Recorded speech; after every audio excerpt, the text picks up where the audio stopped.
بسم اللہ الرحمن الرحیم۔ ہمارے چینل میں خوش آمدید۔ میرے دادا جی جنات کے بہت بڑے عامل تھے۔ وہ جنات کو اپنے قابو میں رکھنے کے ماہر تھے۔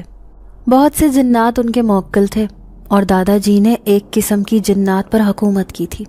اگر میں یہ کہوں کہ بہت سارے جنات میرے دادا جی کی غلامی کرتے تھے تو یہ غلط نہیں ہوگا۔ میرے دادا جی جنات پر حکمرانی کرتے تھے۔ ان کے ایک حکم کے پیچھے جنات دوڑے چلے آتے تھے۔ دادا جی ان سے اپنی ہر خواہش پوری کروا لیتے تھے، لیکن بہت دیر بعد دادا جی کو اس بات کا پتہ چلا کہ جنات ایک چیز سے بہت ڈرتے ہیں۔ اس چیز سے بچنے کے لیے وہ کروڑوں روپیہ دے دیتے ہیں، اور دادا جی کو جب اس چیز کا پتہ چلا اور انہوں نے اس چیز کا فائدہ اٹھایا۔ وہ کیا چیز تھی میں آپ کو بتاتی ہوں۔ میرا نام ردا ہے۔ میں ایک 19 سال کی جوان لڑکی ہوں۔ میں اپنے دادا جی کے ساتھ اس پہاڑی علاقے میں رہتی ہوں۔ میرے ماں باپ کا انتقال کچھ عرصہ پہلے ایک سڑک کے حادثے میں ہو گیا تھا۔ جب وہ اسلام آباد سے یہاں ایبٹ آباد آ رہے تھے تو راستے میں ایک خطرناک موڑ مڑتے ہوئے ان کی گاڑی قابو سے باہر ہو گئی اور وہ گاڑی سمیت کھائی میں گر گئے۔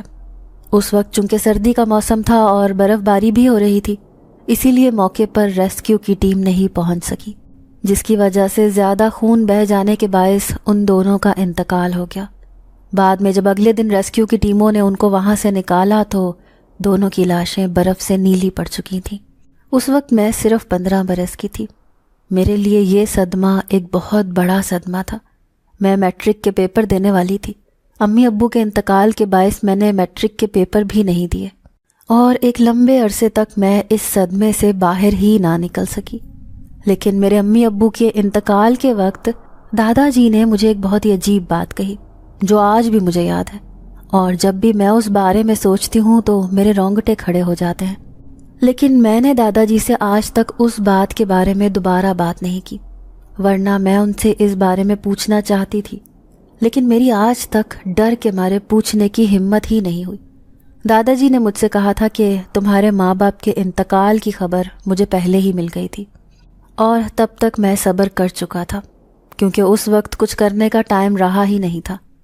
دادا جی کی یہ بات مجھے بہت عجیب لگی کہ امی ابو کے انتقال کی خبر انہیں پہلے کیسے ہو گئی، اور اگر انہیں ان کی خبر ہو گئی تھی تو انہوں نے میرے امی ابو کو روکا کیوں نہیں؟ آخر ایسی کیا وجہ تھی؟ میں دادا جی سے یہ بات بار بار پوچھنا چاہتی تھی، لیکن پھر یہ سوچ کر نہ پوچھ سکی کہ اگر جواب کچھ ایسا ہوا جو مجھ سے برداشت نہ ہو سکا تو پھر میں کیا کروں گی؟ یہاں ایبٹ آباد میں دادا جی کا ایک بہت بڑا ہوٹل اور کوٹھی ہے، بلکہ محل جیسا گھر ہے، کوٹھی کہنا مناسب نہیں۔ دادا جی کی بہت زیادہ جائیداد ہے۔ میں یہاں پر بہت عیش کی زندگی گزار رہی تھی۔ امی ابو بھی میرے ساتھ یہیں پر ہی رہتے تھے۔ دراصل وہ اسلام آباد میں کسی کی شادی میں شرکت کے لیے گئے تھے، اور واپسی پر یہ حادثہ ہو گیا۔ میرا اور تو کوئی بہن بھائی نہیں تھا۔ نہ جانے کیا وجہ تھی، آج تک امی ابو نے اس بات کا ذکر کبھی کیا ہی نہیں۔ مجھے امی ابو اور دادا جی کا بے پناہ پیار ملا، لیکن اب جب امی ابو بچھڑ گئے تو میرے لیے زندگی بہت مشکل ہو گئی تھی۔ میں خود بھی مر جانا چاہتی تھی۔ اگر تو دادا جی میری زندگی میں نہ ہوتے تو شاید میں کب کی خودکشی کر لیتی، لیکن صرف دادا جی کی بدولت اور ان کے حوصلے کو دیکھتے ہوئے میں واپس زندگی کی طرف لوٹ آئی۔ یوں تو دادا جی کا کاروبار ہوٹل کا تھا۔ یہاں پر دادا جی کا ایک بہت بڑا اور نامی گرامی ہوٹل تھا، اور دور دور سے سیاح یہاں پر ٹھہرتے تھے، اور ہر وقت ہوٹل بھرا رہتا تھا۔ لیکن در پردہ دادا جی کا جو اصل کاروبار تھا اس سے ان کے شاید بہت ہی قریبی چند لوگ ہی واقف تھے۔ میرے دادا جی جنات کے بہت بڑے عالم تھے۔ وہ جنات کو قابو میں رکھنے کا گر جانتے تھے۔ مجھے پہلے اس بات کی خبر نہیں تھی، لیکن جس دن مجھے اس بات کا پتہ چلا اس دن میں بہت خوفزدہ ہو گئی اور دادا جی سے قدرے دور ہو گئی۔ دادا جی کی حقیقت ایک رات اچانک سے مجھ پر کھل گئی۔ دراصل امی ابو کے مرنے کے بعد مجھے اکثر راتوں کو ڈر لگتا تھا۔ میں ایک دم اٹھ کر بیٹھ جاتی۔ مجھے ایسا محسوس ہوتا جیسے میں خود بھی کسی کھائی میں گر رہی ہوں۔ میں اپنے آپ کو مرتا ہوا دیکھتی، لیکن جب میں نیچے گرتی تو وہاں پر میں نہیں بلکہ امی ابو ہوتے تھے، اور ان کے خون آلود چہرے مجھے خواب میں آ کر تنگ کرتے، تو میں خوفزدہ ہو کر ایک دم اٹھ کر بیٹھ جاتی۔ اس رات بھی کچھ ایسا ہی ہوا تھا۔ میں سونے کے لیے اپنے بستر پر چلی گئی۔ تقریباً 10 بجے کا وقت ہوگا۔ میں نے کچھ دیر ایک کتاب پڑھی، پھر جب مجھے اچھی طرح نیند آنے لگی تو میں نے لائٹ بند کر کے کتاب سائڈ پر رکھی اور سو گئی۔ ابھی مجھے سوئے ہوئے کچھ ہی دیر گزری تھی کہ مجھے ایسے لگا جیسے میرا وجود ہوا میں اڑ رہا ہے۔ میں اپنے آپ کو نیچے کی طرف گرتا ہوا محسوس کر رہی تھی۔ نیچے گرتے گرتے جب میں ایک دم زمین پر آ کر لگی تو میں نے دیکھا کہ وہاں پر میرے امی ابو کا مردہ وجود پڑا ہوا ہے۔ ان کے سر سے خون نکل رہا ہے اور بلندی سے گرنے کے باعث سر پھٹ کے اس کے اندر کا مغز باہر نکلا ہوا ہے۔ میں جو خود کو سمجھ رہی تھی کہ میں مر گئی ہوں، لیکن دراصل وہ میں نہیں بلکہ وہ میرے امی ابو کی لاشیں تھیں۔ میں ان کی لاشیں دیکھ کر ایک دم خوف زدہ ہو گئی اور ڈر کر اٹھ بیٹھی۔ مجھے اب کمرے میں ہر طرف خون ہی خون دکھائی دے رہا تھا۔ ایسے لگ رہا تھا جیسے ان کی لاشوں کی بدبو یہاں کمرے میں پھیل گئی ہے۔ میں ایک دم اٹھ کر باہر بھاگی اور دادا جی کے کمرے کی طرف چلی گئی، لیکن کمرے سے آتی کچھ غیر معمولی آوازوں کی وجہ سے میں دروازے پر ہی رک گئی۔ جب میں نے تھوڑا سا دروازہ کھول کر اندر جھانک کر دیکھا تو دادا جی کسی عمل میں مصروف تھے۔ ان کے آگے کچھ موم بتیاں جلی ہوئی تھیں جن پر وہ کچھ عمل کر رہے تھے، اور ان کے پاس ایک بد شکل اور بھیانک صورت والا آدمی کھڑا تھا۔ میں گھبرا گئی اور واپس مڑنے لگی۔ دادا جی کہنے لگے، آؤ بیٹا اندر آ جاؤ۔ میں ویسے تو خوفزدہ ہو گئی تھی لیکن اندر نہیں جانا چاہتی تھی، پھر بھی دادا جی کی آواز پر مجھے اندر جانا پڑا۔ جب میں اندر داخل ہوئی تو اندر سے عجیب سی مہک آ رہی تھی، شاید کافور کی مہک تھی، مجھے ٹھیک سے یاد نہیں، لیکن وہ مہک بہت تیز تھی۔ میں نے ایک دم سے اپنا ہاتھ اپنے ناک پر رکھ لیا۔ کمرے میں ہلکی ہلکی سی موم بتیوں کی روشنی تھی اور اس کے علاوہ کوئی لائٹ آن نہیں تھی۔ میں ڈرتے ڈرتے دادا جی کے قریب چلی گئی۔ دادا جی نے مجھے اپنے پاس بیٹھنے کا اشارہ کیا۔ میں وہاں پر بیٹھی تو کچھ ہی دیر بعد دادا جی نے اپنی آنکھیں کھول کر مجھے دیکھا۔ ان کی آنکھیں اس وقت لال سرخ ہو رہی تھیں۔ میں انہیں دیکھ کر خوفزدہ ہو گئی، لیکن نہ جانے ان کی آنکھوں میں ایسا کیا تھا کہ میں ان سے نظر نہیں چرا سکی۔ پھر دادا جی نے اچانک مجھ سے پوچھا کہ کیا ڈر گئی تھی تم؟ میں حیران رہ گئی اور صرف اس بات میں سر ہلا دیا، جی ہاں۔ تو وہ کہنے لگے، تمہیں ڈرنے کی ضرورت نہیں ہے، یہاں پر تم بالکل محفوظ ہو، بلکہ اگر یہاں پر کوئی نہ بھی ہو تب بھی تم محفوظ ہو۔ دادا جی نے یہ کہا تو میں نے الجھن بھری نگاہوں سے انہیں دیکھا، لیکن سوال میرا قدرے مختلف تھا۔ میں نے ان کے پاس کھڑے اس آدمی کی طرف اشارہ کر کے کہا، دادا جی یہ کون ہے؟ اسے پہلے کبھی نہیں دیکھا۔ وہ آدمی ابھی تک نظریں جھکائے کھڑا تھا اور بہت ہی مؤدب انداز میں کھڑا تھا۔ میرے پوچھنے پر دادا جی کہنے لگے، یہ میرا موکل ہے، تمہیں اس سے ڈرنے کی ضرورت نہیں، یہ ہمارا غلام ہے، تم اسے جو بھی حکم دو گی یہ وہ مانے گا اور اسے پورا کرے گا۔ دادا جی نے جب یہ کہا تو میں بہت الجھن میں پڑ گئی، پھر پوچھنے لگی کہ غلام؟ میرا غلام؟ لیکن وہ کیسے؟ یہ ہے کون؟ اور پھر اس کے بعد دادا جی نے جو کہا اس نے تو میرے رونگٹے کھڑے کر دیے۔ دادا جی کہنے لگے، یہ جن ذات ہے اور میرا غلام ہے۔ جنات کے قبیلے میں بہت سارے لوگ میرے غلام ہیں، سب میرے حکم کے ایک اشارے کے منتظر رہتے ہیں، یہ بھی ان میں سے ایک ہے، اس کا نام قادر ہے۔ دادا جی نے کہا تو میرے رونگٹے کھڑے ہو گئے۔ میں غیر محسوس انداز میں پیچھے ہٹ گئی۔ دادا جی یہ آپ کیا کہہ رہے ہیں؟ میں نے خوفزدہ انداز میں پوچھا تو وہ کہنے لگے، ہاں میں سچ کہہ رہا ہوں، یہ سب میرے غلام ہیں اور میں ان کا بہت بڑا عامل ہوں، لیکن یہ صرف بھلائی کے لیے کام کرتے ہیں، کبھی برائی کے لیے نہیں کرتے۔ اور تمہیں پتہ ہے میں نے تمہیں ایک بار کہا تھا کہ تمہارے ماں باپ کے انتقال کی خبر مجھے پہلے ہو چکی تھی۔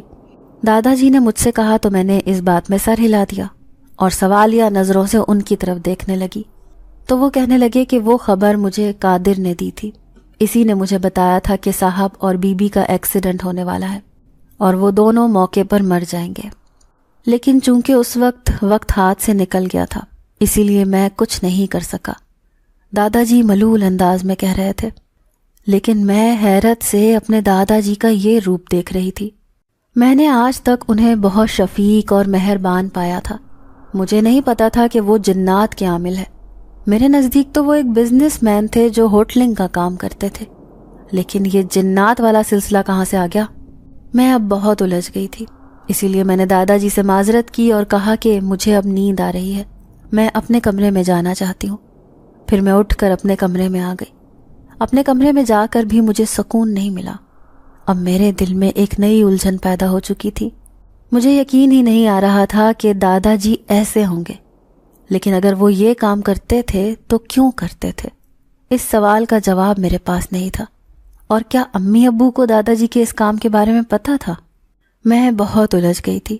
مجھے اس سارے گھر سے اب خوف سا آنے لگا تھا، حالانکہ وہ گھر جو کل تک میرا اپنا تھا اور جس میں میں اڑتی پھرتی تھی، وہ اب مجھے پرایا سا لگ رہا تھا۔ ایسے لگ رہا تھا جیسے سارے گھر پر جنات کا قبضہ ہے، جیسے ہر جگہ وہی پھر رہے ہیں اور مجھے دکھائی نہیں دے رہے۔ میں جدھر بھی نظر اٹھاتی مجھے یہی محسوس ہوتا کہ 2 آنکھیں میری طرف دیکھ رہی ہیں۔ میں گھبرا گئی۔ اپنے ہی کمرے میں نے ساری رات جاگ کر گزاری اور خوف کے مارے مجھے نیند نہیں آ سکی۔ صبح جب میں اپنے کمرے سے باہر نکلی تو میرا ارادہ تھا کہ میں کچھ دیر کے لیے اپنی سہیلی گل لالہ کی طرف چلی جاؤں، لیکن جب میں ٹی وی لاؤنج میں آئی تو دادا جی سامنے ہی بیٹھے ہوئے تھے۔ میرا خیال تھا کہ ابھی تک وہ ہوٹل چلے گئے ہوں گے۔ ان کو دیکھ کر میں تھوڑا سہم گئی اور میں نے کانپتے لہجے میں انہیں سلام کیا۔ دادا جی نے سر کے اشارے سے جواب دے کر مجھے اپنے سامنے بیٹھنے کا کہا۔ میں صوفے کے کنارے پر ٹک گئی تو دادا جی کہنے لگے، کیا بات ہے ردا، تم رات سے کچھ خوف زدہ لگ رہی ہو۔ دادا جی کی نگاہیں میرے وجود پر تھیں اور مجھ میں اتنی ہمت نہیں تھی کہ میں ان سے جھوٹ بول سکوں۔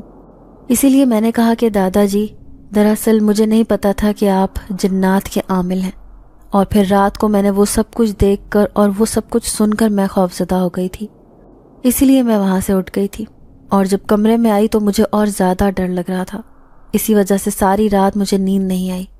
تو دادا جی کچھ دیر چپ کر کے بیٹھے رہے، پھر کہنے لگے کہ بیٹا، بہت سی باتیں اور حقیقتیں ہیں جو اب تمہارے لیے جاننا بہت ضروری ہے، اسی لیے میں چاہوں گا کہ تم کسی دن مجھے وقت دو اور ہم دونوں بیٹھ کر اس معاملے پر بات کریں۔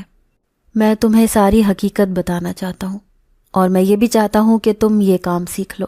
اب میرے بعد تم نے ہی یہ کام کرنا ہے، ورنہ تمہارا باپ یہ کام کرتا۔ اب وہ اس دنیا میں نہیں ہے تو اسی لیے اب یہ تمہاری ذمہ داری بنتی ہے۔ دادا جی نے سفاک لہجے میں کہا تو میری ریڑھ کی ہڈی میں سنسناہٹ دوڑ اٹھی اور میں خاموش نگاہوں سے انہیں تکتی رہ گئی۔ نہ جانے وہ پہلے بھی ایسے تھے یا مجھے ابھی ایسے محسوس ہو رہا تھا۔ میں نے پہلے ان کا یہ انداز کیوں محسوس نہیں کیا؟ مجھے عجیب گھبراہٹ ہونے لگی، ایسے لگ رہا تھا جیسے کوئی میرا گلا دبا رہا ہے۔ میں ایک دم سے اٹھ بیٹھی اور دادا جی کو یہ بتا کر گھر سے نکل آئی کہ میں گل لالہ کی طرف جا رہی ہوں۔ دادا جی نے سر ہلا دیا، لیکن ان کی نگاہیں مجھے دیر تک اپنی پشت پر محسوس ہوتی رہیں۔ گھر سے باہر نکل کر میرا گل لالہ کی طرف جانے کو بھی دل نہیں کیا، تو میں قریب بنے ایک چھوٹے سے پارک میں آ گئی۔ یہ پہاڑی کے اوپر بنا ایک چھوٹا سا باغ تھا اور یہاں پر بہت سکون تھا۔ یہ میری پسندیدہ جگہ تھی، اسی لیے میں وہیں پر آ کر ایک پتھر پر بیٹھ گئی۔ میں سوچنے لگی کہ زندگی نے کیسا پلٹا کھایا تھا۔ امی ابو کا اچانک انتقال اور پھر دادا جی کا یہ روپ، میرے لیے ان دونوں حقیقتوں کو قبول کرنا بہت مشکل ہو رہا تھا۔ بہت سارے سوالوں کے ناگ مجھے ڈس رہے تھے، ان کا جواب صرف دادا جی کے پاس تھا، اور دادا جی وہ جواب دے بھی رہے تھے، لیکن وہ صرف اسی صورت میں ممکن تھا جب میں تسلی سے بیٹھ کر ان کی بات سنتی۔ لیکن ابھی میرے اندر اتنی ہمت نہیں تھی کہ میں دادا جی کی بات سنتی۔ مجھے تو ابھی یہ حقیقتیں ہی ہضم نہیں ہو رہی تھیں۔ کچھ دن اسی طرح سے گزر گئے۔ میں روز رات کو دادا جی کو عمل کرتے ہوئے دیکھتی۔ گھر میں کافور کی بو پھیلی محسوس ہوتی، اور کبھی مجھے اپنے ہی ماں باپ کی لاشوں میں سے بو محسوس ہوتی۔ ان کے پھٹے ہوئے سر اور بہتا ہوا خون میرے خواب میں آتا تو میں ڈر کر اٹھ بیٹھ جاتی۔ نہ جانے یہ خوابوں کا سلسلہ کب رکے گا۔ میں اب اس چیز سے بہت پریشان ہو چکی تھی، اور پھر جب میں بالکل تنگ آ گئی تو ایک دن دادا جی کے پاس چلی آئی۔ ان کے گلے لگ کر رونے لگی۔ دادا جی میری پشت پر ہاتھ پھیر کر مجھے تسلی دیتے رہے، پھر کہنے لگے، کیا ہوا بچے، تمہیں اتنی پریشان کیوں ہو، کیوں رو رہی ہو؟ دادا جی نے پوچھا تو میں نے سب کچھ دادا جی کو بتا دیا، کس طرح مجھے اپنے ماں باپ کی لاشیں نظر آتی ہیں، کس طرح ان کے پھٹے ہوئے سر اور بہتے ہوئے خون سے مجھے بو محسوس ہوتی ہے۔ میں یہ سب کچھ سوچ کر پریشان ہوتی ہوں